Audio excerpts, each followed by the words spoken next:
நம்ம எல்லாரும் படிச்சோடைய அருளத்தில் வந்திருக்கிறோம். அதே மாதிரி இங்க வந்து முழுமையான ஞானத்தை பத்தி நம்ம பேசணும்னு எனக்கு தோணிருக்கீங்க. இப்ப எப்படி வல்லல் பெருமான் வந்து மரணமில்லா பெருவான்னு ஒரு ஒரு வாழ்க்கை நம்ம சொல்லி கொடுத்துருக்காரு.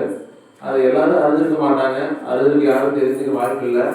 அதே மாதிரி அந்த பரிசோலை முருகனுடைய அருளால அந்த மரணமில்லா பெருவாளை எல்லாரும் வாழணும் அப்படிங்கிறதா பெருமானுடைய நோக்கம், லட்சியம், குறிக்கோள் எல்லாமே.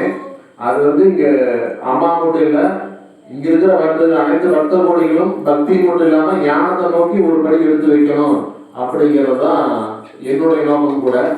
அதுக்கு இந்த பெருமானுடைய ஆசி குருவோட திருவும் நம்ம எல்லாத்துக்கும் கூட்டி வச்சிருக்கு. அதே மாதிரி இந்த ஞானத்தை பற்றி தெரிஞ்சுக்கணும், அந்த நம்மளும் அந்த மனநலம் தெளிவாளர் நம்ம அடையணும் அப்படிங்கிற எண்ணத்தை ஒவ்வொரு மனதை இப்பவே நினைச்சு வச்சுக்கிட்டீங்க அப்படின்னா அந்த அருளானது உங்களுடைய வாழ்க்கைக்கு தானாக கூட்டி செல்லுங்கிறது சத்தியமான உண்மை. அதை நம்ம வந்து அனுபவிச்சுக்கிட்டு இருக்கிறோம். அதே மாதிரி ஒவ்வொரு உயிர்களையும் தன் உயிர் போல காவிச்சு அந்த உயிர்களுக்கு நன்மை செய்து தீமை செய்ய நன்மை செய்து அந்த உயிர்களும் மேல்நிலை அடைய வேண்டுங்கிற எண்ணம் ஒவ்வொருடைய உயிர்களை நினைச்சு ஆன்மாவை நினைச்சு அதுக்குள்ள நீங்க வாழணும் அப்படிங்கிறது பெருமானுடைய இனமா இருக்கு. அதே மாதிரி இந்த ஞானம் அப்படிங்கிறது எல்லாத்துக்கும் கிடைக்கக்கூடிய விஷயம் தான். ஆனா ஞானத்தை நோக்கி அவர் வரணும். இந்த ஞானத்தை நோக்கி வரக்கூடிய இடத்துல வந்து முக்கியமான இடமா இந்த பனிச்சோலை முருகன் விளங்குறாரு.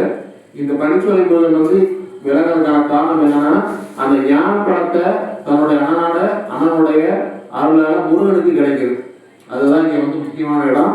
அதே மாதிரி அந்த ஞான பழத்தை பெற்று அவர் எப்படி நிறைவை கண்டாரோ, அந்த இயற்கையோட உணவை எல்லாரும் கலந்தாரோ, அந்த கலந்த ஒரு இடம் கூட இந்த பனிச்சோலை முருகன் விளங்குறாரு. அதே மாதிரி நம்மளும் அந்த இடத்துல வந்து அந்த ஞானத்தை உணர்ந்து அதை அனுபவிச்சு நம்மளும் இந்த இயற்கையோட உணவை எல்லாரும் கலந்து அந்த மரணமில்லா பெருவாளை வாழ வேண்டும் என்று அன்போடு கேட்டுக்கொள்கிறேன். அன்பே சிவம்.